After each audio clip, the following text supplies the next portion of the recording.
The 20-Minute Call is brought to you by SSK Industries, home of Cyprus, USA. Welcome to the 20-Minute Call, the podcast about the dreamers, boundary pushers, rebels, and champions of the skydiving industry. Each episode is a narrative journey highlighted by the highs, lows, and luck that the skydiving industry delivers, as told by the most influential people within the sport. If you've ever dreamed of becoming a skydiver, perhaps opening a drop zone, or becoming the next world champion, you'll enjoy the 20-Minute Call, hosted by me, James LeBarry. My guest today is one of the most accomplished canopy formation skydivers in the history of the sport. Jim Cowan has spent more than 4 decades serving skydiving as a competitor, instructor, drop zone owner, mentor, and military trainer. Over the course of his career, he has made more than 25,000 jumps, earned 25 national gold medals, 4 world gold medals, and set 9 world competition records in canopy formation. And let's not forget that world record last year of 104 way. A second-generation skydiver from St. Louis, Missouri, Jim began packing parachutes at just 10 years old and made his first jump in 1978 at the age of 16. By 18, he was already instructing students and building the foundation for what would become a lifetime of leadership in the sport. Jim went on to co-found Quantum Leap, one of the most decorated canopy formation teams in skydiving, and co-own Quantum Leap Skydiving Center, where he helped train tens of thousands of students. Beyond competition, he has completed more than 1,200 stadium jumps, supported military freefall training at the highest levels, and spent decades advancing safety, education, and professionalism throughout the parachuting community. What makes Jim especially remarkable is not just the scale of his experience, but the depth of his contribution. Through competition, instruction, demonstration jumping, and service, he has helped shape generations of skydivers and left a lasting mark on the sport. It's my pleasure to welcome Jim Cowan to the 20-Minute Call podcast. Hey, Jim. Wow. That's an impressive dude. Who is that guy? Yeah. I don't know him. Wow. Sounds crazy when you hear it like that, huh? Gave me goosebumps. Did it give you? Very flattering. Thank you. So, Jim, before we dive in, I want to highlight that you're a member of Flight-1. I am. And Flight-1 just wrapped the Flight-1 Forum, which brings basically all their instructors from all parts of the world to this conference of sorts. Can you share what the Flight-1 Forum is and what you all did for all the days you were together? Oh, sure. I can. So the company holds it every 2 years, and it's a forum where we gather all of the sport and military instructors into one area for 3 or 4 days. And what we do is we go over curriculum, we practice teaching in front of each other, we ask for each other, teach each other techniques of better teaching. And then we also have high-level and low-level discussions on where we'd like to see the company go, both in the sport world and in the military world, because we have a fairly significant presence in both. And then we get to go up and do a bunch of cool jumps together. We had all the mutants flocking with the mutants. We had a bunch of people flocking on sabers, a whole bunch of us flocking on our VKs. And then we had contests each day. Like one, for instance, we had a team of 4. We had to land as close to the same amount of time near the target with the most widest discrepancy in wing loading.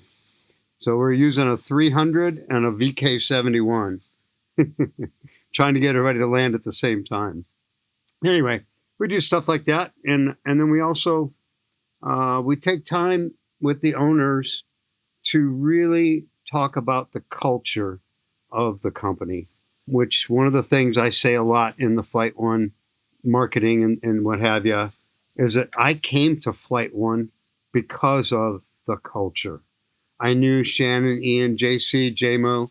I knew those guys for decades before Flight-1 even started.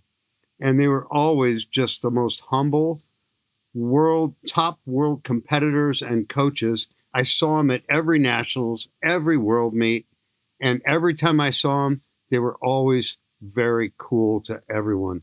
Never, never, ever walked around with their chest pumped up. Always willing to offer lend a willing hand to help anyone, and they never looked cross-eyed at any other disciplines.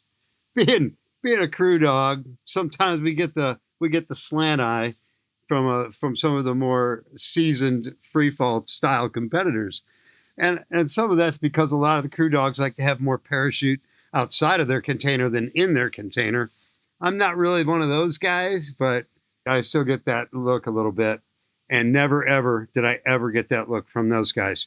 They looked at us as seasoned competitors, the exact same as them. What's your favorite part of that week with everyone being together? What are you most impressed by? What I'm most impressed by is the younger guys that are coming into our company, which being one of the older guys, a bunch of us was like, these are what we need. We need guys like this. And we have a whole slew of them, 10 that I can come up right off the tip of my fingers that I am so impressed with. I'm impressed with their skill. I'm impressed with their humbleness. I'm impressed with their delivery. What's really cool is I was counting, me and someone else there the other day, we were counting, and we came up with, out of the 38 of us that were there, I believe we had 15 second gen. And when you say second gen, what do you mean by that? That we are second generation skydivers, that our parents were skydivers. Wow. I mean, I kind of thought that you meant by that. That's a big number. But the number was so high, I kind of thought maybe I don't understand this. That's a huge number. Extraordinary. And you're second gen or you're third gen? Second gen. My parents, my dad and his brothers were very active skydivers in the St. Louis area and in the Midwest back in the 60s and 70s. My Uncle Bob was one of the very first free fall photographers. He had a bunch of covers on the Parachutist magazine back then. He won a national photo contest with a picture of my dad and two other guys in free fall wearing red, white, and blue suits, jumping red, white, and blue smoke. He sent that into a national contest for Polaroid or Kodak or something. And he was on the cover of every Sunday magazine newspaper in the United States. And he won $10,000. I think that was like in 1975 or 74. It might have been 76, now to come to think of it, red, white, and blue. So that was kind of cool.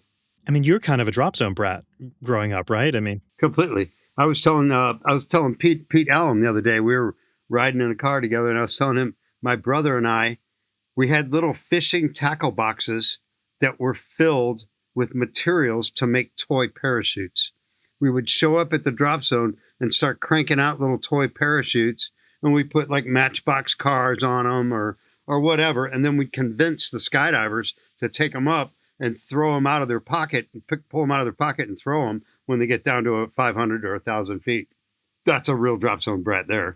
The era or the culture of skydiving today is very different than when you were growing up on a drop zone. What kind of education does a kid growing up on a drop zone in the 70s look like and maybe late 60s? I was very fortunate that I had very cool parents, you know. They're skydivers, so they're pretty cool people. And they hung around with skydivers who are a bunch of cool people. So as a kid, I had influence from a lot of really cool people, which is neat, you know. And then as skydivers, we accept everyone. The weird, the ugly, the good looking, the rich, the poor. Then when you're at the drop zone, half the time, I don't know what you do for a living. I don't care. All I care about how you skydive, you know? And so I love that about it. My parents were also extremely non-prejudiced. And we grew up in some pretty prejudiced neighborhoods and stuff. But my parents were absolutely the opposite of that. And I praise my upbringing that I never was introduced to racism and prejudice, and that we welcomed everyone into skydiving, no matter what religion, what race, or what gender they were. Your parents sound like amazing people. To say that they were drop zone owners. They were. Very big into aviation. It sounds like really balanced people in the world. Yeah, they were pretty wild people, but they were also very balanced, and they did a great job raising me and my brother and sister, and then I have another half sister from my mom married later, and my mom did a good job raising her, you know. So My mom was very grounded. She was my backbone. She, my whole life, she had my back. Always, always had my back. As I understand it, you made your first jump when you were 16. That's correct. Your father was flying the plane. Yeah. And your mother was the jump master. That's correct. That is correct. Tell me what you recall from that first jump. Because you must have been itching to get up there, God. right? Like your whole childhood Oh, my God. Yeah. For 4 years, I was like, I could teach the first jump course. I packed mains and reserves under my mom's supervision, you know. When I made my first jump, I packed my main and my reserve, of course, you know. I jumped a paracommander round parachute, had a stand-up landing, but it was awesome because I had wanted to do it forever. And when I finally got to crawl out on the step onto the wing and let go, I felt extremely comfortable. Not any fear, nothing but pure exhilaration. And I felt like I was doing exactly what I should have been doing for a long time. How many times had you been in the plane watching poised exits of students prior to your point? Oh, many. Yeah, many times. Yeah. I don't know how many, probably a dozen. But, you know, but also every time the plane got ferried somewhere, me and my brother would always sneak, you know, stow away. So we'd get to do some zero Gs, do some floating around in the plane. Were you a natural? Oh, yeah. Yeah. My brother and I, both of us, very young. I mean, we took to the air immediately, instantly. You know, we were both pretty comfortable in the air. This episode is brought to you by SSK Industries, home of Cypress, USA. In a sport where preparation matters and seconds matter more, Cypress has given over 5,400 jumpers a second chance at life. German engineered with precision and trusted by the world's best. Several times imitated, never duplicated. Cypress, the name you trust when it counts. Learn why Cypress has saved over thousands of lives at cypress.aero. What struck me about the research I did about you, Jim, is 2 years later, you make your first jump at 16. By 18, you're a jump master. You're an instructor. You're performing night stadium demos, which is just like unthinkable today. And not only were you doing night demos, but your first one was into a Cardinals baseball game, no less. I mean, that's full major leagues. That's a big stage for a young skydiver. What do you remember about, let's say, that first demo jump into the Cardinals game? It was amazing. It was so cool. It was a last minute thing. So the guy that ended up getting the demo was probably the least experienced guy. I had 150 jumps and a C license. So that's all you needed to jump into a stadium. C license, right? So this guy barely had his C license, but it was the three of us. We jumped in at night and it went great. And after I landed, I got interviewed by Jack Buck, who was the Cardinals announcer, Hall of Fame announcer. Joe Buck is the guy you see now. It's his son. So Jack Buck's interviewing me, and he's like, "How old are you, son?" And I said, well, Jack, I'm 18. And he goes, "Wow, 18 and you're parachuting into stadiums." He goes, "Now, is that normal?" And I go, not really. That's probably a little bit on the early side for most people. I ended up going out to dinner with him, Jim Hart, who is the Cardinals quarterback. And we went also with Minnesota Fats, the pool player. How the heck he came in the mix, I don't know. Anyway, I ended up at dinner with all of them telling skydiving stories, which was amazing. Funny story is, fast forward, that was in 1980. Fast forward to, I think it was around 2000 or 2001. My brother and I are at the drop zone on a Monday. Phone rings, 800 number, you know, back in the day, and we get the call, and this guy calls, like, "Yeah, I want to come out and make a jump." And I'm like, "Okay, well, here we're open and blah, blah, blah." And he's like, "Oh, damn. The only time I could do it is tomorrow," which is a Tuesday. And I'm like, "Well, I'm sorry, sir. We're not open on Tuesdays." But, and he goes, "I'm speaking at the Missouri Athletic Club, and I have an opportunity after that." And I'm listening to him, and I recognize his voice. I listened to him announce Cardinal baseball games since I was a baby. My grandpa was a huge baseball fanatic. I'm like, "Is this Jack Buck?" He goes, "Well, yes, it is." I go, well, Jack, we're open tomorrow if you're coming out. He goes, well, how's 1 o'clock sound? I said, we'll be ready for you at 1 o'clock. He goes, okay, do me one favor. Don't tell anyone. My wife don't know, my kids don't know, and I don't want no one to know if you can give me that respect. And I said, you got it, buddy. He shows up the next day, pulls up in his beautiful Cadillac Eldorado, walks in, 72 years old, carrying a case of Budweiser beer. He walks into the office, sets it onto the counter. He goes, there's my beer. I'm jumping. And I go, how do you know about the beer? He said, well, I saw Johnny Carson parachute go skydiving, and they said anytime you make your first jump or do something for the first time, you owe a case of beer. So there's my beer. There's no excuse. We're jumping. So I'm like, oh my gosh, this is amazing. So I go to get him geared up. My brother's going to take him on the tandem. I'm going to shoot the video. And so while he's gearing up, I'm interviewing him. I'm like, well, Jack, you don't know this, but 40 years ago, or 30 years ago, you were interviewing me. And he's like, really? I go, yeah, I parachuted into a Cardinal baseball game, and you interviewed me and took me out to dinner with you. He's like, well, I'm sorry, I don't remember that. I go, well, it doesn't matter. We got the roles are reversed. We gear him up, take him up in our King Air. We took him all the way to 14,000 feet. Now, that was probably a mistake. We probably should have taken him to a lower altitude. We weren't thinking. We're thinking, hey, we're going to give the guy the full ride. So by the time my brother gets him to the door, he's about half unconscious. So I'm hanging outside on float with camera going. I'm getting his feet outside the plane. My brother's got his arms. And I look at my brother. My brother looks at me, goes, gives me that look, ready, set, go. Comes out of the airplane, pitches his drogue. I get right up underneath him, and the guy's just sitting here with his eyes closed like this, with his hands in front of him and his eyes closed. So I grabbed his arm. And the second I grabbed his arm, he woke up and he looked around and he got this big old shit-eating grin on his face. And I could see him. You can watch in the video. He mouths the words, fuck yeah, with the big F. Throws the big F out there. And then he's just looking around. It's all awesome. So my brother releases drogue. I go down, spiral down, sit down. And my brother slides him into the grass, right into the camera. And he slides right up, and I swear to God this happened. This is so funny. He slides right up, and I'm like, Jack, how was skydiving? What did you think about it? And he looks at me and he goes, oh, man, that was a lot harder than I thought it was going to be. And then he looks at my brother and goes, you pushed me, fucker.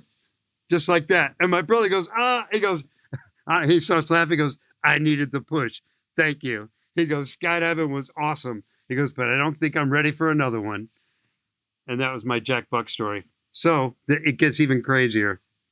I bought tickets for my entire staff to go to a Cardinal baseball game. Sorry about that. And while the game that I had bought all the tickets to, in the meantime, Jack died of Parkinson's. And so this was a couple months later. Well, I had bought these tickets. I had 30, I think it was 25 seats or something for my whole staff and friends. And we did that once a year. Anyway, that happened to be the night they're doing the Jack Buck Memorial. It just happened. It was not planned. I swear to God, we walk into the stadium and there's Jack Buck in free fall with my brother. And his son, Joe Buck, on stage pointing at it and going, believe it or not, that was one of my father's proudest moments, that he had the guts to go jump out of an airplane. And so that was as we walked into the stadium. That really happened. True story. Wow. It's like Providence. It was meant to be. Yeah. So you ask about that jump, and that's where it took me. Oh, man. What a great story. And you've been around a minute. Yeah. Doing this for a while. Who's the most famous person you've interacted with because of skydiving? Oh, boy. That's a good one. I landed a 1,500-foot flag at the golf course in New Jersey for President Trump. I didn't get to meet him, walk up and meet him at all, but I did get to see him there. So I guess that would probably be the biggest name right now. And then I think Jack Buck's the probably biggest name we actually took on a skydive. We took a bunch of locally famous people, but nobody that real big. Although we did just jump into the gin and juice bowl with Snoop Dogg. I've heard of him. Yeah. He's a funny guy. He's actually pretty funny. His father was in the Air Force. Oh, really? Turns out it seems like Snoop Dogg is an incredibly smart business guy. The more I read about what he's involved with, going, wow, he's pretty sharp. Yeah, his brand is worth hundreds of millions, no doubt. Yeah. Yeah, who would have thought Snoop would be the face of the Olympic Games? No kidding. No kidding. Jim, you've made over 1,200 stadium jumps now. Yeah. Countless demos for charity and special events. Question for you, for those young future demo jumpers listening, when you're evaluating a stadium, what are the nuances you're looking at that maybe some lesser experienced demo jumpers are looking for when you're evaluating landing? Well, I think any stadium is what kind of wind limits are you going to be able to accept and from what directions? Most stadiums have very unique airflow in them and very dangerous airflow in them. There are some wicked rotors that can be created in a stadium that not only go vertically in rotation, but go sideways in rotation. And sometimes a combination of both. I encountered one of those not too long ago, but the point being that stadiums are an extremely hazardous environment. A lot of vertical obstacles. For instance, where cables are stretched across, like for the field goal nets. So when they kick a field goal, the net doesn't go into the stands. That thing's about 80 feet off the ground, right behind the end zone. It's invisible from the air, so you have to know where those are. Anytime they put the sky cam in the stadium, that thing that follows the players around, it has a cable going to each corner of the stadium. And so when we jump in with one of those, we have to pull it off to the side. Typically, we try to get them to unhook one of the wires, but not always. We can't always get them to unhook them because it slows down their ability to start broadcasting right away. Those are very dangerous. So all of those things are the parameters that we're taking in. Every stadium, I shouldn't say every, but I haven't seen a stadium yet that I couldn't parachute into. But it's going to be conditions related. The tighter the stadium, the more weird designs in that stadium, the more cables and things that hang down from the ceiling. All of those are going to create different environments that you got to work around. But most stadiums can be done successfully and safely with a very thoughtful and well-practiced stadium jumper using the right equipment, the right parachute for the right venue. That's a mistake a lot of stadium jumpers make, not using the right one. What's the hairiest demo you've done? Oh, boy. Well, my brother did one. Me and my brother did one in St. Louis that I probably wouldn't repeat these days. It was Halloween night, live broadcast on live radio with a TV broadcast as well. We're going to land at midnight on the roof of a haunted house in downtown St. Louis. That's about 100 yards from the Mississippi River, right next to the Gateway Arch. The winds at 3,000 feet are 30 knots. The winds on the ground are 15 in a downtown environment. I'm dressed as Freddy Krueger. My brother's dressed as Jason, and the third guy's dressed as the other dude, Michael Myers. So the three of us are supposed to land on the roof of this haunted house at midnight for this live broadcast, right? We got live TV, we've got live radio. You talk about pressure. And the conditions are horrible. It's like, it's not right. So my brother and I decided to jump really big canopies that we could land anywhere. We could land them on a roof. We could land them in a parking lot.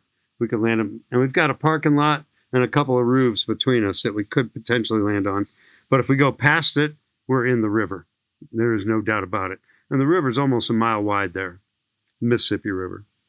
We do a couple of mock jump runs getting ready for this thing.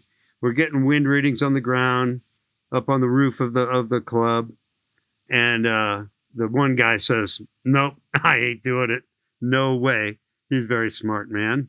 He's like, nope, I'm out. And so I looked at my brother and I said to him, I go, you know what? There's only two people I know that could actually do this. It's you and it's me. What do you think? He goes, well, if you go, I'll follow you. I go, all right, we're going. And we did it. And we landed dead center right on top of that roof right at midnight and became legends in our own mind. And my buddy Rob stayed in the plane. He was the smartest of the three by far. Jim, you've built a career around crew, canopy formation as they call it now. Yeah. Why crew? What about crew appealed to you so much versus any other discipline? That's a funny story too. I don't know if I told you these. These are funny you're asking them. Me and my buddy Theo, one of my very best friends ever in my life, he was my teammate forever and best friend. Base jumping, paragliding, we do everything together. Anyway, we were at this drop zone. It was Archway Skydiving. It was owned by Kirk Werner's dad, Dave. Kirk Werner from Airspeed and XP. Anyway, Kirk decides to start a four-way team. This is in 1989. And so they start jumping full time. They're jumping Monday through Friday all day out of a Cessna. Good jumping at 10 grand. They make 1,000 jumps. They hired Jack Jeffries as their coach, and they actually got competitive. I think they took third at nationals. So this is pre-wind tunnel. No wind tunnels yet. Wind tunnels, the one at Pigeon Forge was there, but that's about it. So that you couldn't really train four-way yet, right? So to be competitive, you had to make a lot of jumps with a coach. So they're jumping their butts off. They're being sponsored by their drop zone, and me and Theo are watching them get better and better. We're like, damn, that looks like fun. All right, we got to do that. We're going to start a team. But instantly we realized we have week jobs. We work Monday through Friday. There's no way we could ever be competitive. And we're very competitive people. If we're going to compete, we want a shot at the prize, right? And so Theo and I are looking at each other and he's like, well, there's no way we can make 1,000 jumps as weekend jumpers. Ain't going to happen. You can't do, the math doesn't work, especially pre-turbine. This is, piston engines, right? We kind of blow it off. 2 weeks later, Theo calls me. He's all excited. He's like, Jim, I've got it. I've got it figured out. I go, what, Theo? He goes, we'll do canopy formation.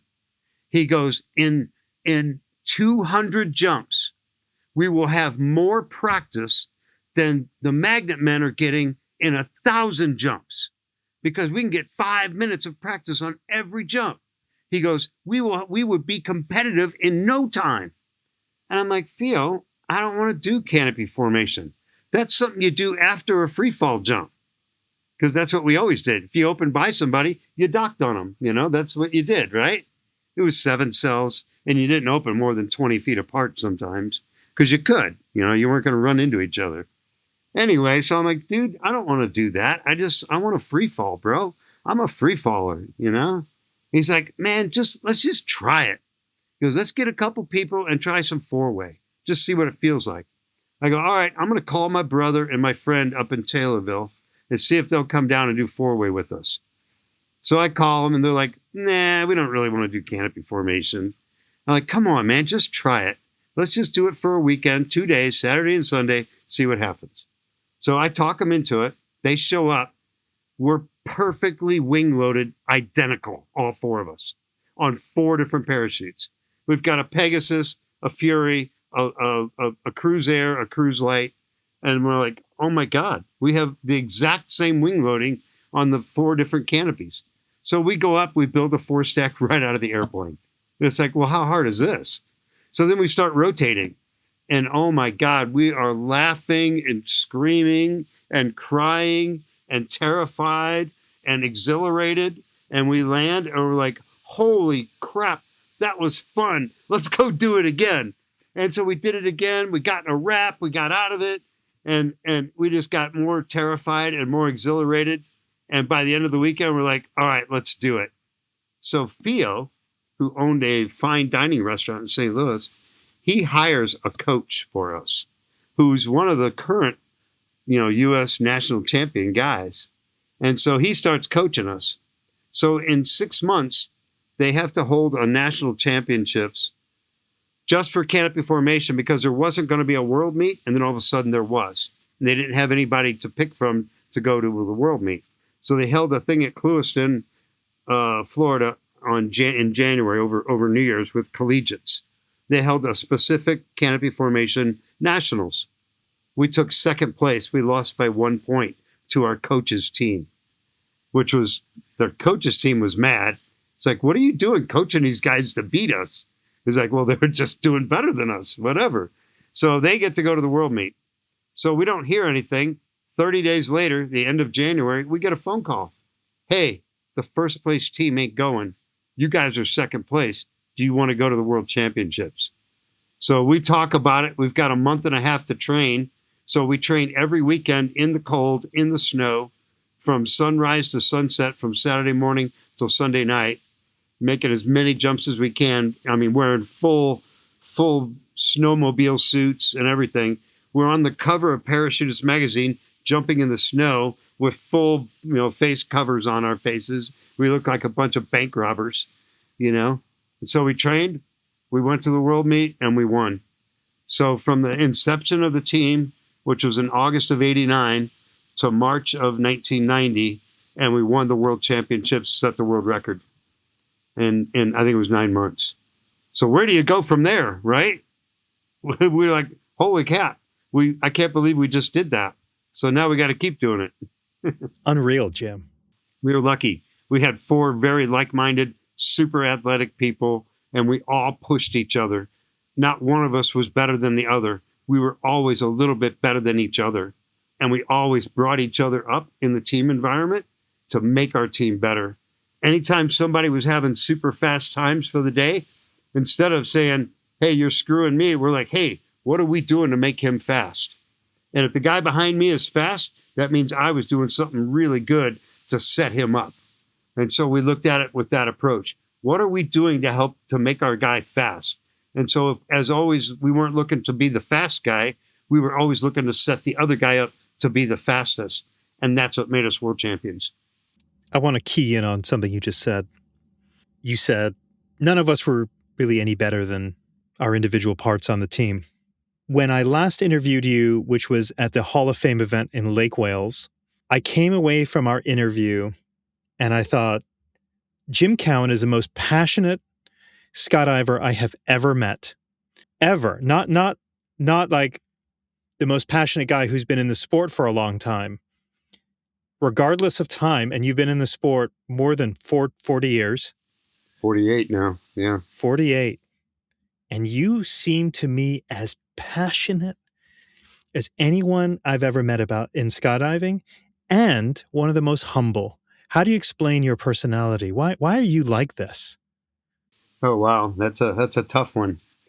Well, let's first go with where I came from. I feel fortunate. I feel since I was a child, I felt so lucky to be exposed to the coolest extreme sport on the planet or over the planet. Skydivers were just these cool people, and they all did cool things and had this different attitude. They weren't there for the risk. They were there for the life, or like people say that there's a saying about that where, it's not a death wish, it's a life wish. I'm just jamming my life full of life. I also somehow, some way, I was born to be in the air, and skydiving, because it is the venue that it took me there. I was born. It's insane, James. It's insane. I have skydiving dreams every single night of my life, including this morning. Every night. I've never, ever slept a single night in my life since I was a child, since before I started skydiving. There's never been a night I have not had skydiving dreams. I don't understand that, but I think that's where my passion comes from. I'm meant to be there. What does a dream look like for you?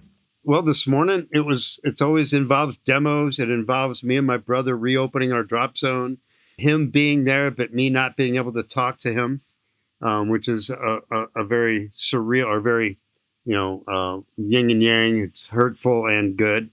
He was killed in a plane crash. So I want to talk to him, and I want to ask him why we're doing something that I disagree with. Dude, what are you doing? This is not how we do this. But he won't talk to me. He's always going through the door or walking around the corner, and I can't talk to him. And I think that's probably some subconscious thing that I didn't get to tell him goodbye, is what I think. They are involved. They involve demos. They involve different drop zones that I jump at all the time, which, when I'm in my dream, they're nothing the same. A couple weeks ago, I was dreaming I was at Paris, but it had these two different ramps where they had this big hill that the otters had to taxi up this huge hill to get to this other hangar. It's like no one would ever build taxiways that were this steep, right? But it's just weird shit like that in your dream, But every night, it's every night. I never go in. I never have close calls.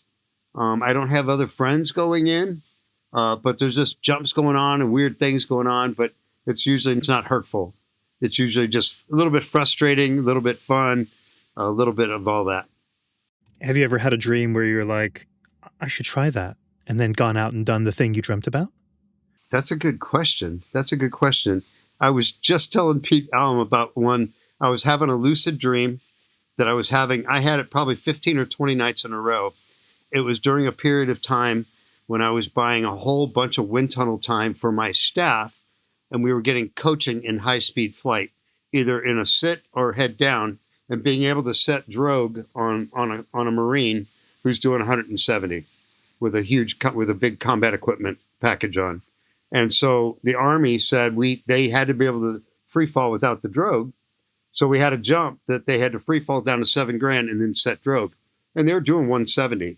So all of my staff got really good at setting drogues on their head for guys, or setting drogues in a sit.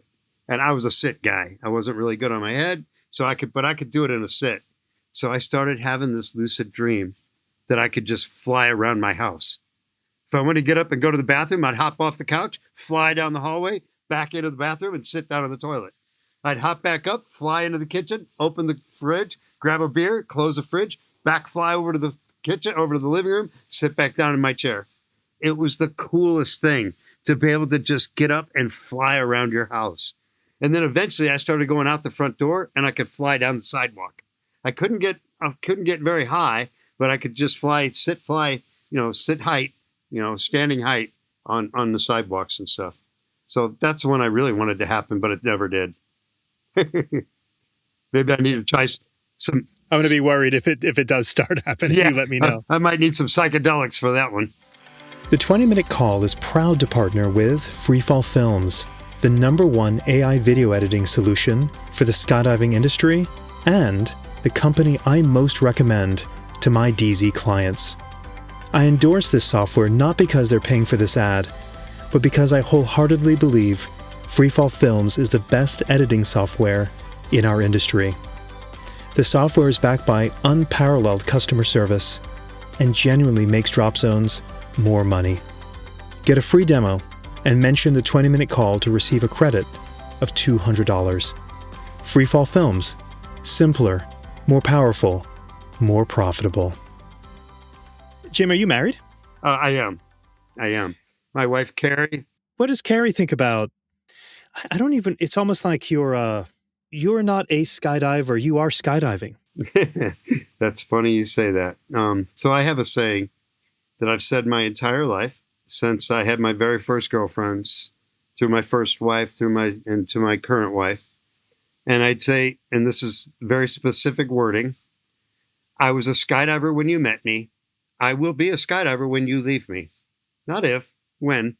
Not when, if. But so it's just, that's who I am. So accept me as that and know that that's not going to change. And as long as you're cool with that coming in, we're going to do great. My wife and I are going to have our 30th anniversary in November. She and her mom came out and learned to skydive at my drop zone. They both made over 300 jumps, got their C licenses. They look like sisters. They're both beautiful. And eventually my wife and I fell in love on the drop zone, and we became a couple, and we've been together now since 99. 95, 96. Yeah, 95. We've been together since 95, and we've been married since '01. So you're telling us there's hope for skydiving couples. There certainly is. There really is, you know. And my wife ran Manifest at Quantum Leap for 10 years or 8 years at least. And so once we moved to San Diego and then we moved to Arizona after I sold out to my brother, she wasn't jumping. And she had a hot little, Sabre 120 and she was a good little jumper. And she's like, you know what? I'm that jumper that's not current. I'm not current. I'm not staying current. And so I'm not safe. And she's like, if I'm not going to stay current, I don't want to keep the gear. I'm not going to keep looking at it and not jump it. So she's like, I'm going to sell it and do something else. So she got into other hobbies. And we do a lot of stuff together. We like to travel together. We do a lot of adventure sports. We like to bike together. We used to rollerblade together a lot because I'm a hockey guy. And we'd skate. We could skate 12 miles an hour. Her and I, we haul ass. We got big wheels, man. My friend Cruzy said one time when my wife bought me these brand new rollerblades for Christmas because we skate, it's our thing we did together. And I put them on Facebook, and my friend Cruzy says something about, and when you finally have to admit to your wife you're gay. Which was kind of funny, but my wife was pissed. I can hear Cruzy saying it. Yeah, totally.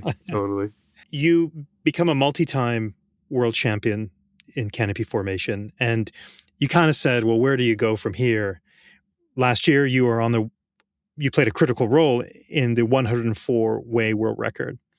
I was just showing some of my family members video from that, and they were awestruck. And the cool thing about it is, when you're in skydiving, you see so many videos that to see one that impresses you is kind of rare. It is, yeah. But to see that 104-way, you can't stop looking at it. It's spectacular. I don't know if you got to see some of the in formation video, like some of the stuff shot by Will Kiddo and some of the others, where you see the active movement and everything going on in the formation instead of that static view from behind. Man, when you're in it, things are moving around and up and down and in and out, and it's breathing. It's alive. Ever feel scared? There's moments when it gets a little, we had that when we flew through that that thermal and the formation funneled. I was in one in 2007 that happened, and I was in the funnel, and I fell through 4 canopies in a fetal position, just hoping not to make body to body contact. Fortunately, I didn't. I flew right out the back, wasn't entangled with nobody, was completely walked away. But in the one we had the other day, it was good that there were some bodies moving around. People could have had some click-clack moments, but no one did. And 4 people ended up cutting away, no injuries, 1 damaged parachute. Now, everybody knew what to do. People in that canopy formation environment, in that community, entanglements and wraps or whatever, those are an everyday experience for these folks. But it's all happening up high with time and altitude on their side. For those that are not in the crew community, canopy formation community, what about that record would be very impressive for us to learn about that we don't know? Yeah, that's a great question. The skill it takes to dock on that thing, whether at the top or at the bottom or out on the edges or near the middle, is exclusive. There are so few people on the planet that have that niche skill. Now you go do a head up world record or head down world record. Yeah, you're going to find 150 people. You can find 150 people around the world that do that, right? Finding 150 people or 120 or 104 or 107 that do this is rare. Most people are afraid of it. Most people don't have the opportunity to do it safely, so they don't do it, which is good. If you can't do it safely, don't do it. But you got to do it with the right people, the right equipment, and the right environment. And in those 3 things, it's a blast. And anyone that goes and does it, they have some of the funnest jumps they've ever had. Give you an example is at the Flight-1 forum, myself, Brian Pangburn, Yulia Pangburn, and Keith the Verge, we were there doing 2 ways with all the Flight-1 instructors who never do canopy formation. The ones that are swooping peregrines and flocking Valkyries and all of that. And they were getting the biggest chuckle out of doing two-way rotation or kicking lines, doing two-way stuff. And they came down with so much respect for what it takes to fly a parachute and hook a line on somebody, not just to fly next to them, but actually hook a line on their foot. They were like, that is so much more precise than they ever imagined, and so much more fun than they ever imagined. The few times that people actually do grab a line with high performance wings, which they do, they're fragile. You can pop a line off really easy on any of those canopies. So be able to kind of be a little bit more aggressive and hook those lines, knowing that they're designed for that and they're designed to take that hook and go to the next point. It was really fun for them. So that's what I think is kind of cool, is that most people don't realize the skill. It's such a niche skill, but if you have the opportunity to do it, it's so much fun. Everybody gets a chance. Tell me about the coordination of taking off. I'm assuming you're using, 5 otters or something similar? On the world record, we had 13 or 11 caravans. Okay. So, when you see the big ways, the 250 and the 200 ways last year out of Chicago, all the aircraft is sort of taking off pretty quick, one after the other. I'm imagining in crew, it's so much harder. The coordination with the pilots for a crew world record is crazy. So we had one aircraft dropping at 19,500. Then we had another aircraft coming over and dropping at 18,000. And so they have to get there right at 18,000. They have to be next to the formation, dropping us off at 18,000 next to each other at the right altitude. So that takes coordination. Then 2 more aircraft coming over at 15,000. Then 2 more coming over at 13,000, and then 1 more at 11,000. And the timing is each one of those, those airplanes, if the formation's here, the airplane has to come by that formation at the exact right altitude. Otherwise, it throws all the timing off. And we get 100 people out there and everybody's in each other's way. And we can't free fall with those canopies. We have to get out and open right away. So what's the time gap between the group that gets out in the first wave or the first 2 caravans or the first one? Yeah, it's airplanes coming by about every 2 minutes. Oh, okay. That's faster than I thought. About every 2 minutes. Yeah, 2 to 3 minutes. So that means the formation must be building very quickly for that rate. Yeah, our rate that we were shooting for was a dock every 3 seconds. And then we had a 15-second gap built in at the point of every diamond. So we got a 4-way, 9-way, 16, 25, 36, 49, 64, 81. And every time it points, we do a 15-second pause and then start docking again. And the goal was 3-second intervals, and we could have built it with 5-second intervals. When the formation is really starting to get big, and those that are coming in towards the end, I mean, is this size formation just putting out a huge burble? It does. You can't go behind it. Yeah, you can't be behind it. You got to. But it seems like some of the. How are the camera flyers? How are the camera flyers dealing with it? Because it seems like they're either above the burble or they're below it. They're not in it. It must be a massive burble. It is. It is. It's huge back there. But it also dissipates if you're far enough back. There's one camera flyer that can find a spot in there that they can kind of bounce around and sit there. And then we have camera flyers over the top and some on the sides. And then you can never have anybody in front of it. They could fly over the top and stay just above it, but never in front because it would burble the formation. There must be a lot of pressure for everybody to quickly dock because you've got another 2 airplanes getting ready to dump Absolutely. out 2 minutes later. And you got somebody right behind you, and they're following you. They're actually following you in. And if you miss and you take more time, they're already there. So it does mess with the build a little bit. And the point is we have to hit it on the first try.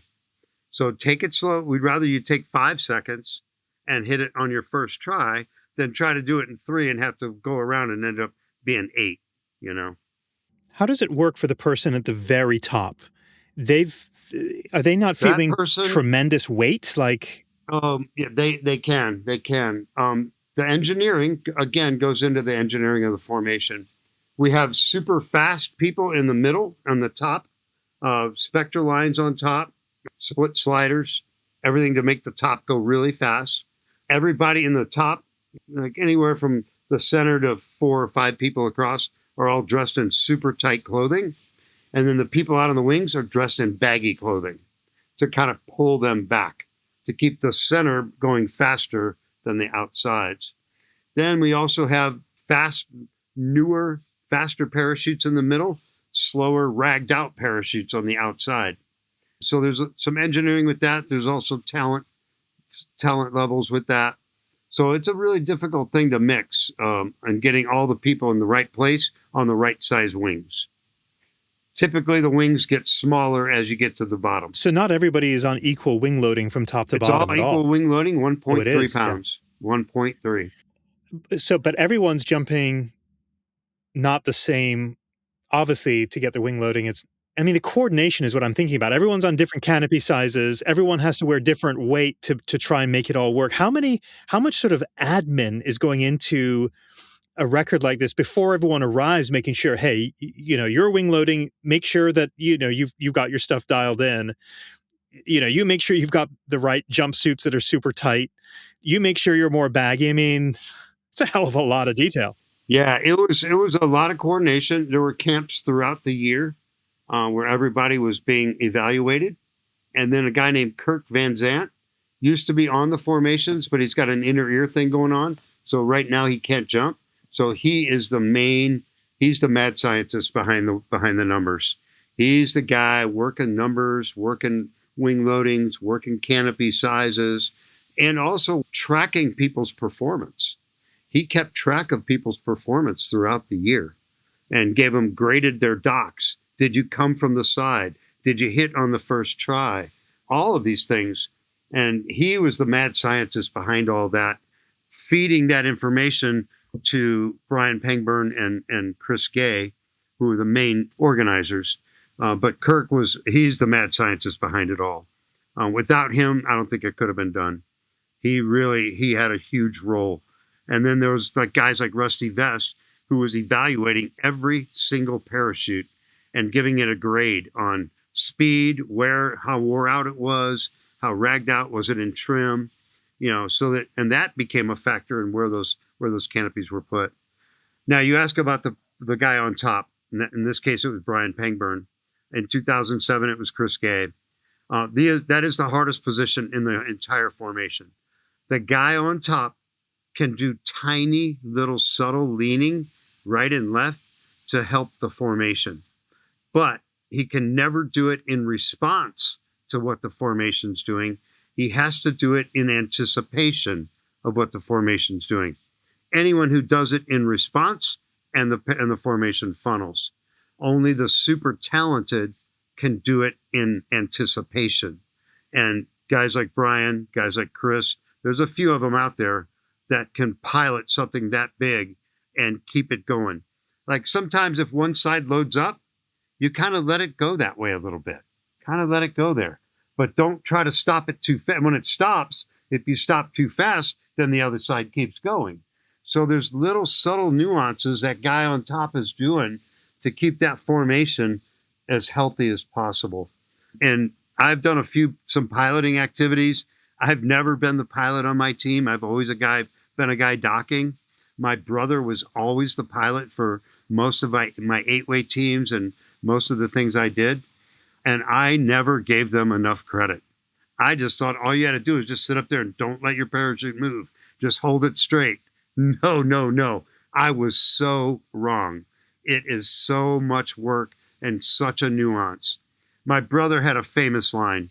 He famously said, he had probably 8,000 canopy formation jumps, and he was famous for saying, I have never cut away from an entanglement in canopy formation.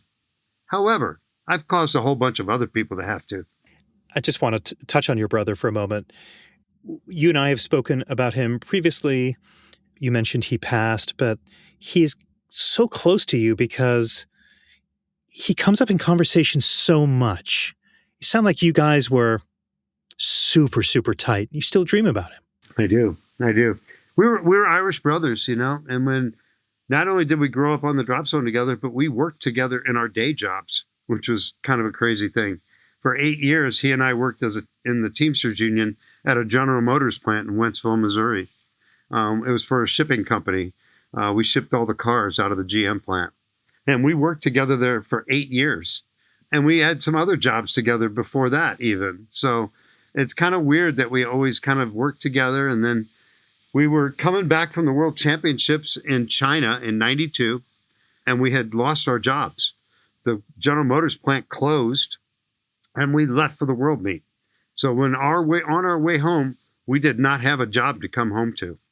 And so we spent the entire flying home from China all the way back to St. Louis discussing what we were going to do next.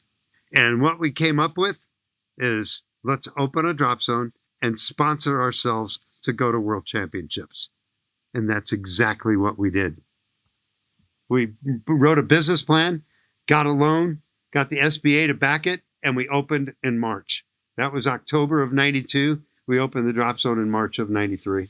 What is Quantum Leap? Great question. So when we started our four-way team, we all voted on a name. We had to come up with a name. And this was right before the TV show came out. I'm a science freak. I love science.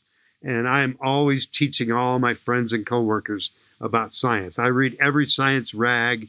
Now I watch every astrophysicist, Brian Greene, to everybody. It's my hobby, right?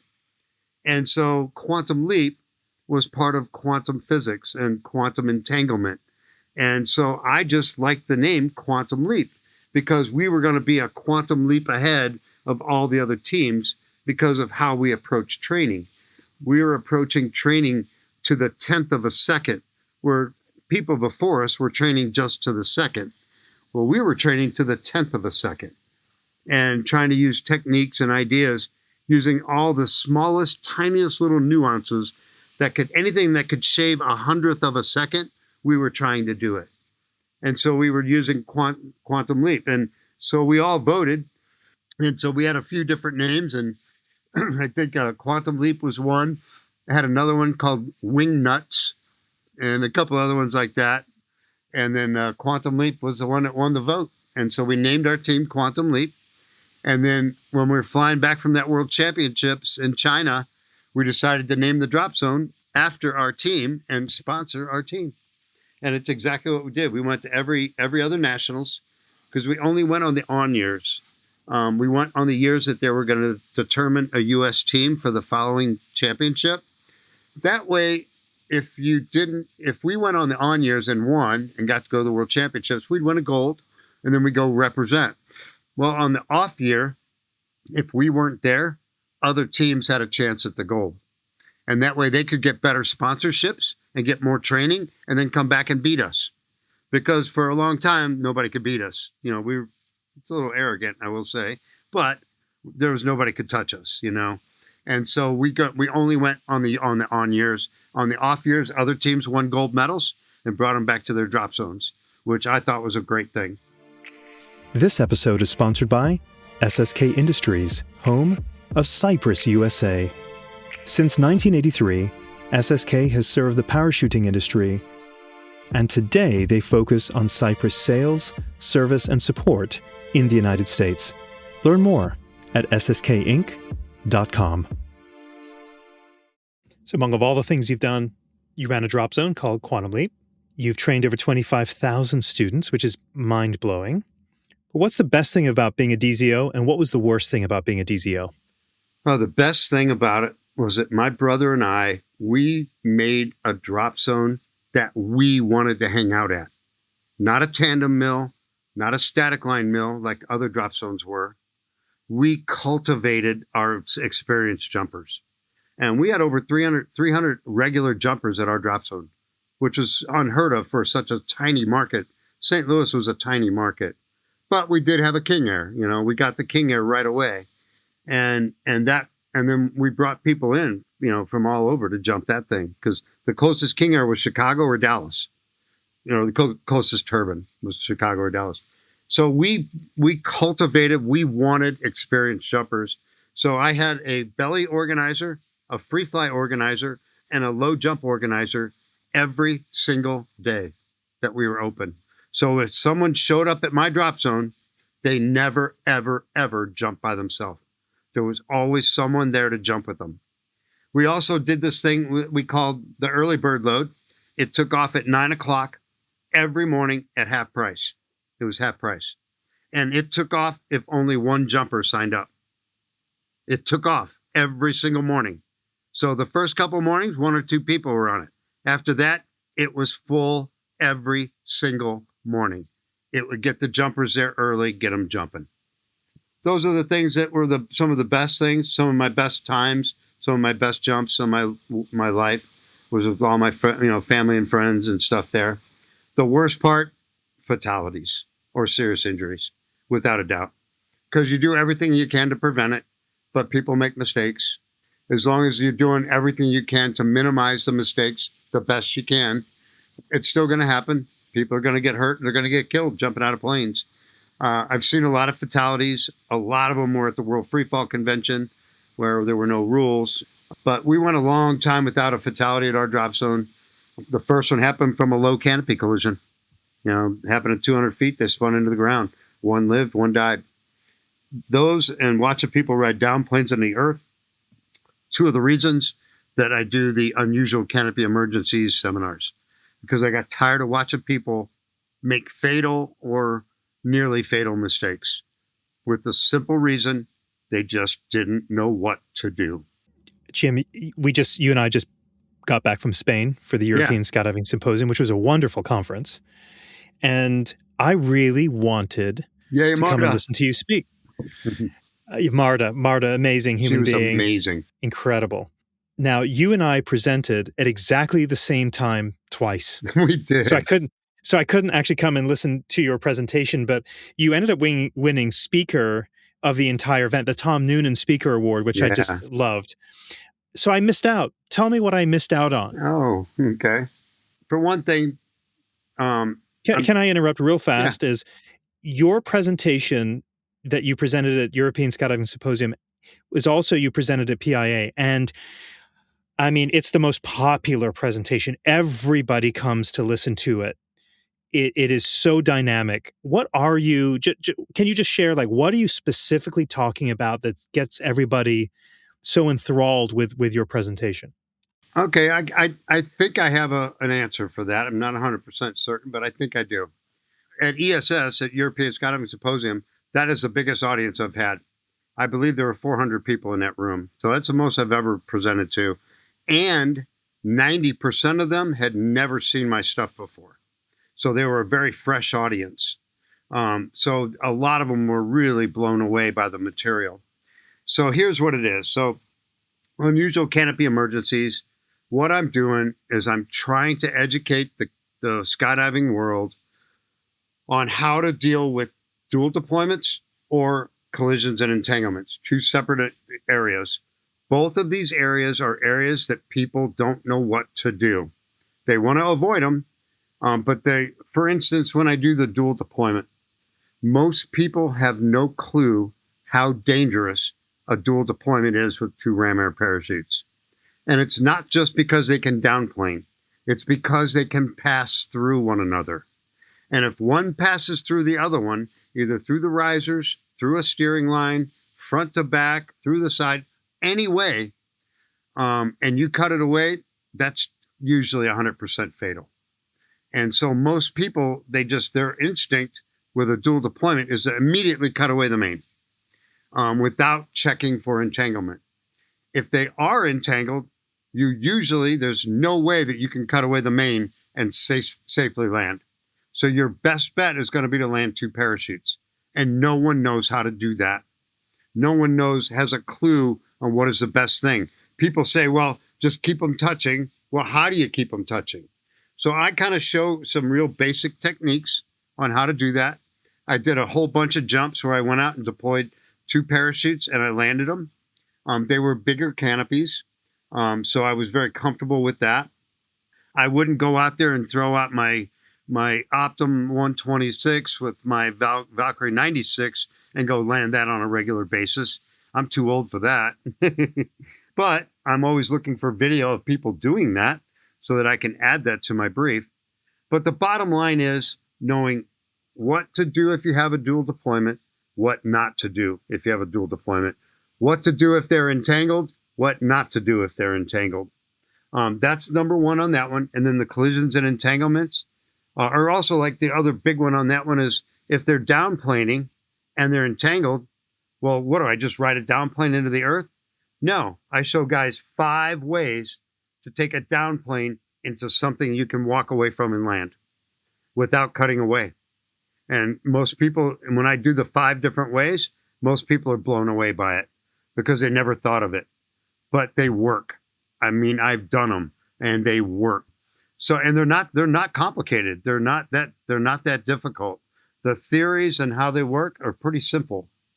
Now, with the collisions and entanglements, most of the people that I saw get killed, which is a whole bunch, almost a dozen, either it happened so low that they had no time to do anything, or it happened under 1,000 feet and the top guy cut away, killed both jumpers, or the bottom guy cut away and didn't make it.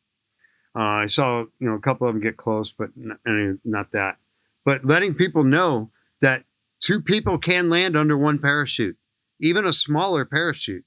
You're probably going to get hurt, but not impact speed. You're not going to be killed, unless you run into a steel post or something, Most of the time, even on smaller canopies, if you can just get the top canopy to stop turning and go straight, both jumpers can survive and potentially not even be seriously injured, depending on the size of that top canopy and what they run into. So that's kind of the gist of it that most people don't have any clue about.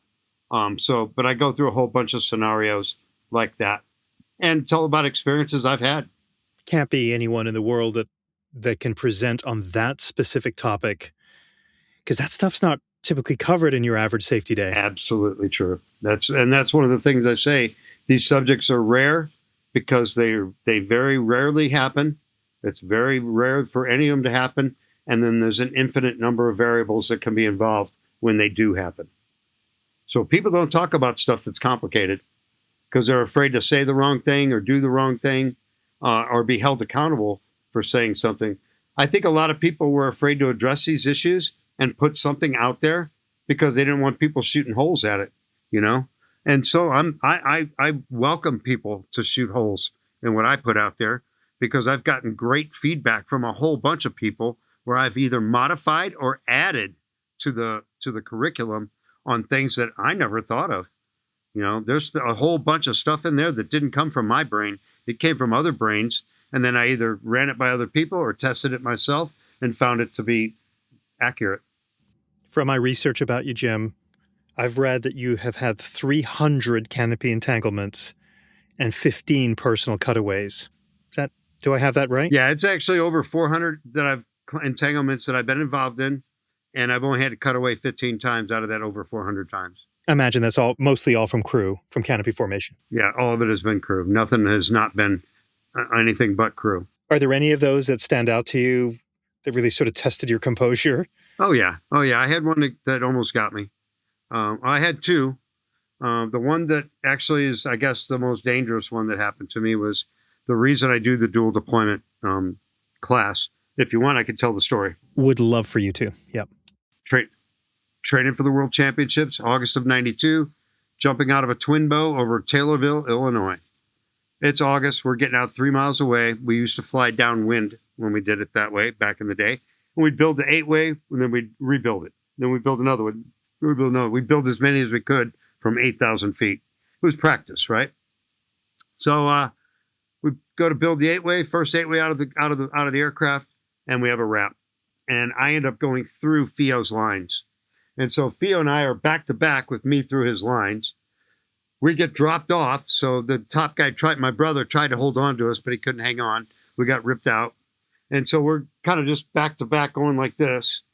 And so we're at $6,000. So I yelled to Theo, I'm like, hang on, man. Let me see if I can get out. So I turned around. I climbed over his shoulders and I go to jump out the other side. And I got stuck in his lines. So I pulled again. I'm still stuck. I'm like, I don't know what's holding on to me, but I'm getting out of these lines. So I pulled a third time and pulled myself through. And then I didn't immediately leave. And I looked around and I see a reserve pilot chute going up into the lines. And I'm like, oh no, Rich's pilot chute is out. He's going to be killed, man. This is going to be bad. And then right then we separated. It's actually Theo. And actually then right then we separated. And as we separated, I see lines coming off of my back. And I see that reserve pilot chute completely tied up in Theo's lines. And so as I come out, my reserve pops out of the bag, and that reserve that came out was mine. I thought it was his. So as we came apart, my free bag is tied up in his lines. He landed with my reserve free bag in his lines. So, but the free bag saved my life because the reserve came out and was clean. So I'm like, okay, at this moment, it goes into a downplane, and I don't know why I did this. I hit the brakes on my main, and it comes up into a side-by-side. And so at this point, I'm looking at this side-by-side, and I am like, oh my God, I cannot believe my reserve came out of those lines. My reserve should still be in those lines, and I should be dead. So I'm like going, oh man, I just dodged a bullet. So the free bag just saved my life. So then I'm like, okay, now what do I do? The drop zone's this way. So I turn my main away from my reserve towards the drop zone. They go right into a downplane. So I'm like, okay, that don't work. So I come back to the main. I'm flying half brakes on the main. The brakes are set on the reserve. And so they're just sitting there, and they look perfect. The risers are clean. Everything looks clean. I'm like, okay, I need to just cut away the main, and then I'll go down and land by it. So I look down, and I am over the biggest cornfield in Illinois. This cornfield is 2 miles by 2 miles, and I'm over the middle of it with no wind. It's 90-something degrees out. The corn's 10 feet tall. If I cut away the main, it's going to go into the center of this cornfield, never to be seen again. If I spiral down and land next to it and land in this cornfield, I will never be seen again.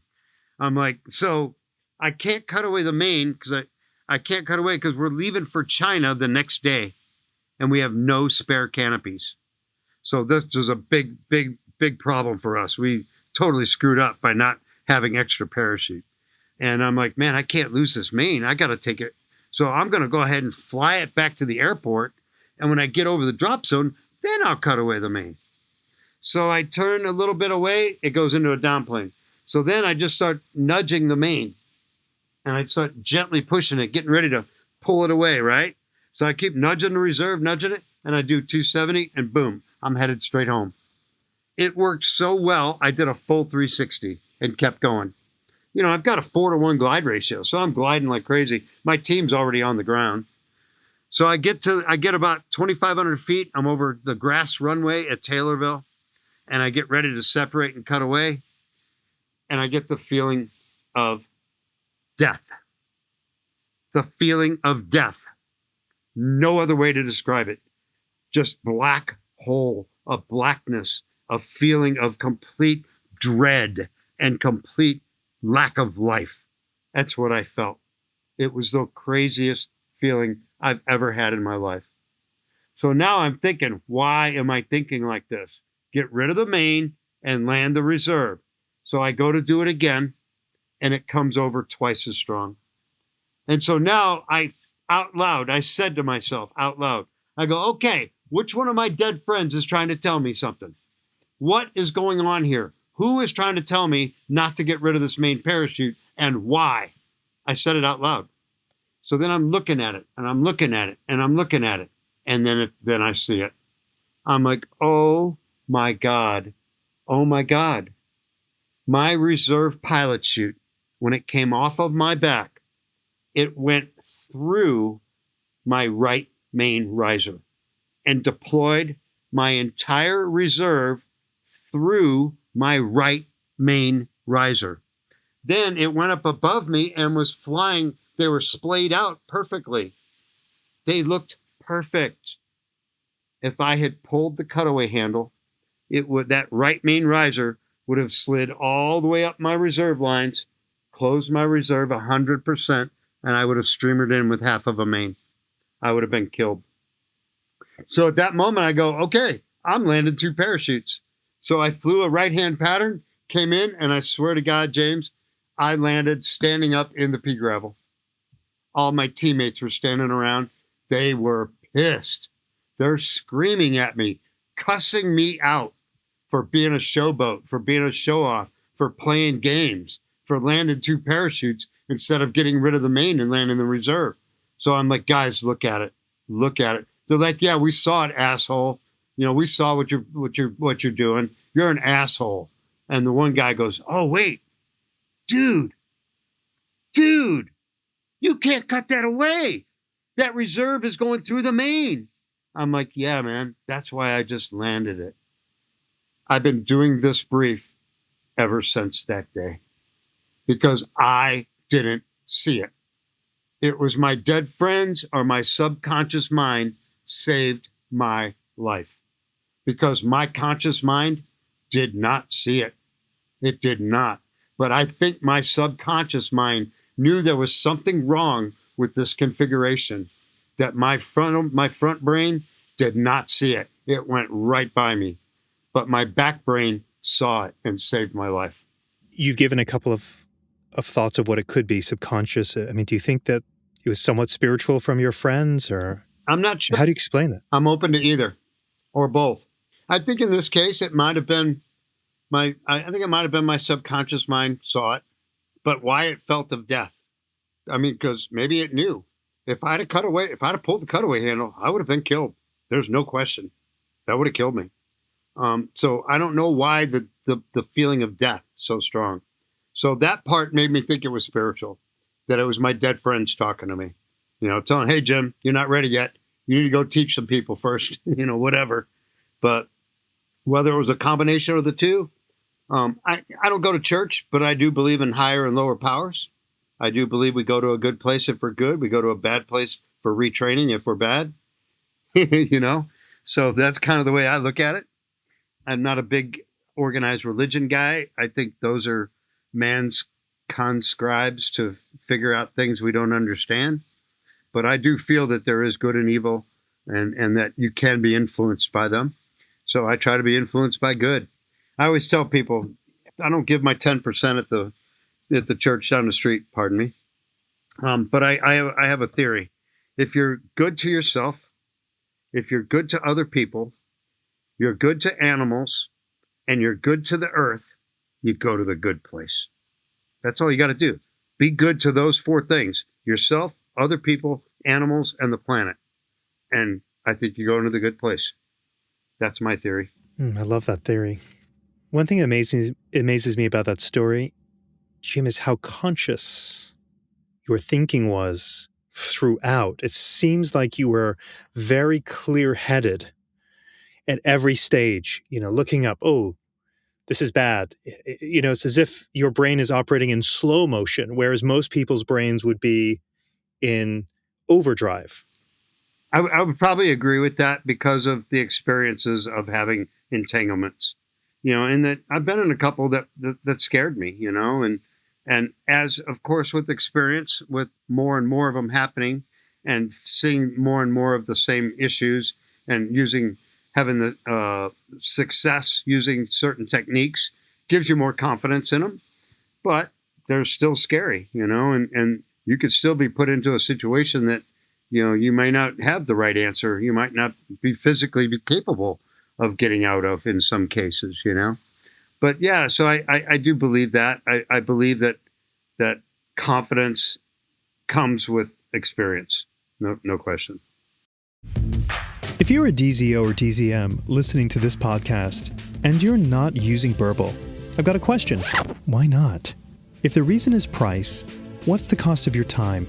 Other booking and manifest softwares are a one-size-fits-all. Burble was built from the ground up by a DZO for DZOs to maximize efficiency. Now, isn't that nice? There's no software that compares. Choose Burble. Last year, Jim, you were inducted into the International Skydiving Hall of Fame. What'd that mean to you? Wow. Well, first of all, I never thought in a million years I would ever be in the Skydiving Hall of Fame for a couple of reasons. One, I never really thought I was famous enough for that, that not enough people would know of my work. Two, I'm not somebody that's in the magazine on a regular basis, that writes a lot of articles, that has a lot of influence like that. I want to be better at that because I believe I do have a niche that I could do a better job of filling if I would be a little more active with it. And then being involved in the process this past weekend and reading the bios of the other people who have been nominated to be in that, now I am really, really humbled because I read 75 people that should have been in there before me. And I was in shock and in awe of all the people that have been nominated that aren't in there yet, that should be in there. And being able to pick some of those names myself this past weekend, it was humbling and it was extremely, extremely difficult. I had no idea how hard it would be to rank these people above each other because they're all on the same level, man. Trying to rank one above the other is so, so difficult. So my hat's off to that committee and to the people in that selection committee and in the whole International Hall of Fame Board of Directors, all of it. What they're doing and how they're going about it is amazing. And there's so many deserving people. I'm extremely proud and extremely humbled to be a part of it. I still almost can't believe it, You certainly should be right where you are in that hall, no doubt about it, Jim. You've kept yourself alive and relatively uninjured for a long period of time, and that doesn't really come by accident. So what are you irrationally picky about? That's a great question as well. Thank you for that. I am methodical when I get on the airplane. I'm methodical. I have never in my entire life put on any parachute without physically checking both pins, reserve and main. Even if I'm turning 8-12 jumps a day and I'm grabbing the same rig I just jumped, on the last load or the load before, if I got two rigs going, right? I always pop the reserve pin and look at the pin.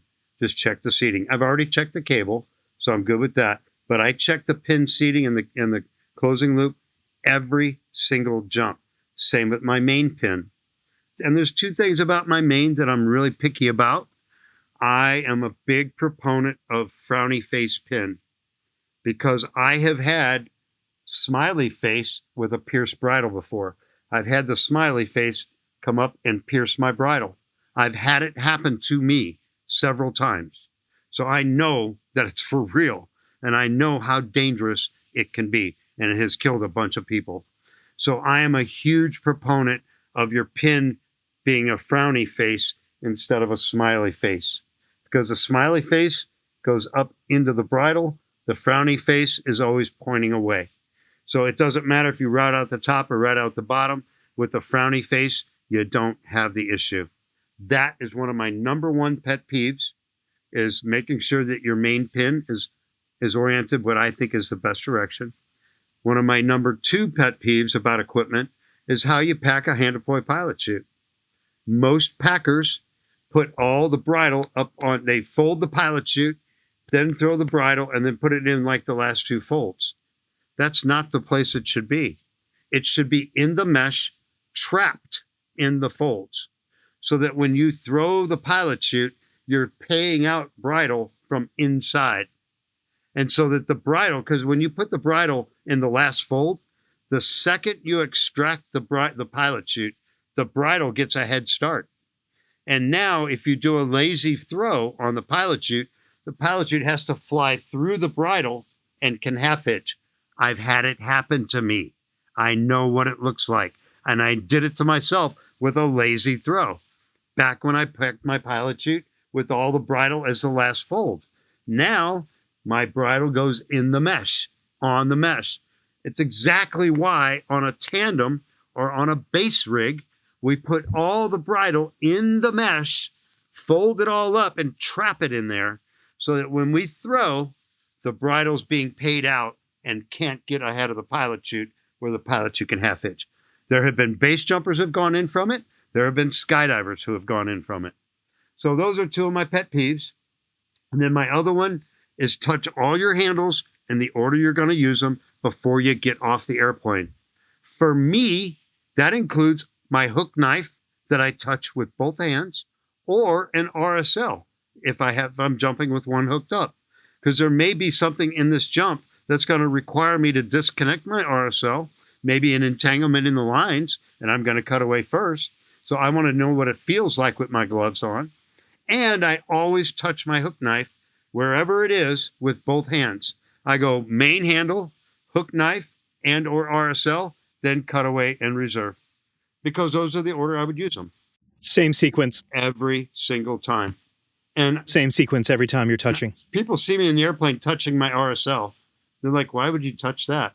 Good, because there might be a time where I want to disconnect it before I'm near the ground. I don't know that I've ever even really heard of anyone or any training going, hey, make sure you're touching your RSL. Obviously, make sure you know how to release the shackle. But yeah, most people don't because they don't see that as a really important step.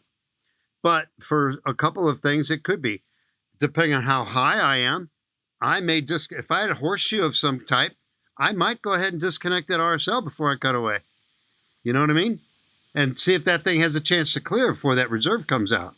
But on the flip side of that, though, Jim, is not as many people process the information that they're looking at the way that you do, though. Would you not say? Like, I mean, your brain is in slow motion. Most people are like, I just got to get rid of this and get rid of it fast. That's very true. That is very true because I've overthought these things a lot. I think it has something to do with my CDO. You're just dreaming about them. Or my dreams, yeah. You know what CDO is, right? I don't. I was going to lean into that. That's OCD in alphabetical order. You've thought about that? I have. I got to land this plane of this interview, and I don't want to because, Jim, I've loved every minute of this. Thank you, James. Thank you. Gosh, this has been. I'm having fun too. Great. Oh, I'm having a blast. We're going to close with 3 quick questions. Sure. What's something you're really good at that has nothing to do with skydiving? That's a funny one. I've got a pretty good one for that. I'm a great drummer. I was a professional drummer for a decade before I became a professional skydiver.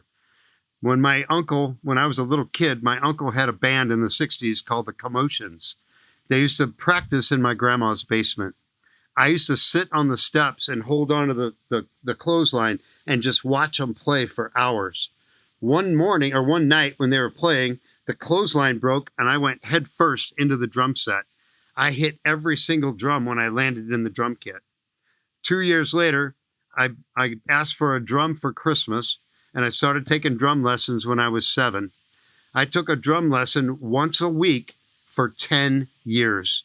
My mom took me to a drum lesson once a week for 10 years straight. I had 33 different instructors. Each one taught me something different. When I turned 17, my mom went to the bank with me, co-signed a loan. I bought the most badass drum kit that I could buy, looked in the newspaper, and went to work the next week and worked full-time, 15, 20 nights a month. So I was voted best drummer in St. Louis 3 years in a row in the Riverfront Times, which it was really a popularity contest. My band was really popular then. Jim, I feel like you are Forrest Gump. You've done a little bit of everything. I have done a lot of things. Okay, second to last question. Who has had the biggest influence on your life inside of skydiving and outside of skydiving? I'm going to have to say it was my buddy Fio Antonini, Fiorenzo. So Fio was my teammate and my best friend for 30-something years. He is the one, it was his idea to start the team. You know, and he's the one that came up with the idea, hey, let's do canopy formation, because then we could get 5 minutes of practice every jump. It was his idea. He hired the coach, made it happen. So without him, that would have never happened. Then he became my best friend and mentor. And me and him spent, I would say, probably altogether, probably hundreds and hundreds of days out on adventures doing base jumping and paragliding. He was originally from Switzerland. His whole family was a bunch of paragliding. Oh, they all owned like 4 paragliding schools in Switzerland. So he was a phenomenal paraglider pilot. So he taught me how to paraglide. And then he and I both did a lot of base jumping together. He ended up selling his business and moving to St. George, Utah, specifically to go base jumping and paragliding. He worked for an adventure company. He would set up zip lines in Zion National Park and zip line all over, and then have to take them down after he would run families through there. So he was my man.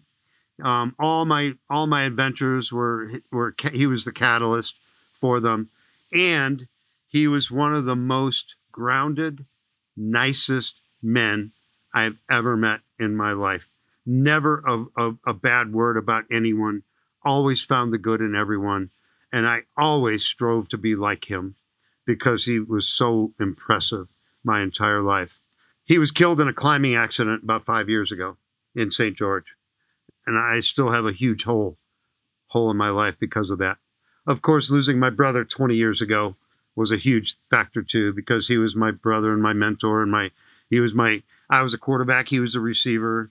I was the pitcher, he was the catcher. We were always a team. So those 2 people, I think, were the ones with the most, for sure. Final question that I ask all my guests is, tell me about a crossroads moment in your life whereby, had you not met somebody, maybe you and I are not talking today, or perhaps you said yes to something or you said no to something, but had you not said yes or had you not said no, we're not talking right now. Can you think of a crossroads moment? I think it was probably one of the biggest ones in my life was when I made the decision to sell my half of the drop zone to my brother and move to San Diego to go to work for the Navy. One of my very best friends, a guy named John Lemming, was working out there, and I had just talked to him. He and I stayed in touch our whole lives. He was a young jumper at Kirk Werner's place and became one of my best friends and was a teammate and everything else. But John, I just talked to him out of the blue, and I had told him, you know what, I always wanted to live in Southern California since I was a kid. St. Louis wasn't really the cutting edge of things, and I see all the coolest stuff happening in Southern California. That's where I thought I always wanted to live. Well, here I am, 40 years old. I still live in St. Louis, or, running a drop zone in St. Louis, which I was okay with that. But it's a tough job. That's a tough thing to do, is run a drop zone in the Midwest, because you got 4 months out of the year, you're losing money and the rest to make it up, right? When I made the decision to sell out to my brother, sell him my half, and then me and my wife moved to San Diego, and my wife was the drop zone manifest and office manager. So we left a big hole. We left a big hole in that drop zone when we left. And that is something that I think is part of why I can have these dreams about going back, is because I wonder, had I not left, would my brother still be alive? Then my wife says, no, if you had not left, you would have been on the airplane with him. I think that's that moment for me, but I'm still not sure if it was the right or the wrong. I just know it is who I am, but I don't think I would have ever become as famous, or not famous. I don't think I ever would have had the avenues and the platform to do all of the good things that I've done had I not been my positions working for the military. Jim, my greatest joy in this podcast is I get to meet people like you. Man, that was great. James, thank you for that. That was great. And you're fantastic. Man, you're a great interviewer, dude. Thank you. You're really good at it. Thank you. I mean, it's my curiosity. It's just, I want to lean into, this podcast has given me an excuse to meet the people either that I don't know. I didn't know you until we met at Lake Wales last year, or I know certain people in the sport, but when you're at a drop zone on a busy day, you don't really get to sometimes lean in and get deep. That's very true. And it's allowed me to go, hey, I've known you for a long time, but I don't know much about your history. And so it's the greatest privilege for me. Jim, you're always so generous with your time. You are an ambassador. You are inspiring, sir. And I'm so glad you chose skydiving because you make it better. For that. Thank you, James. Thank you. I'm glad. I'm really glad that skydiving chose me. I'm just fortunate. I'm lucky.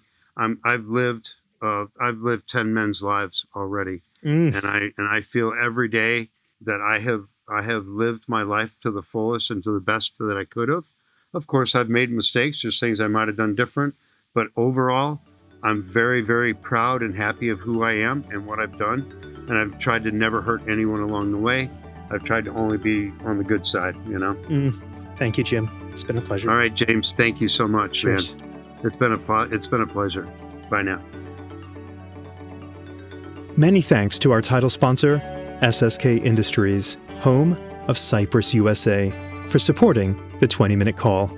If you enjoyed this episode, please hit follow or subscribe on your favorite podcast app. And if you want to support the show further, support the companies that support this podcast. Until next time, blue skies.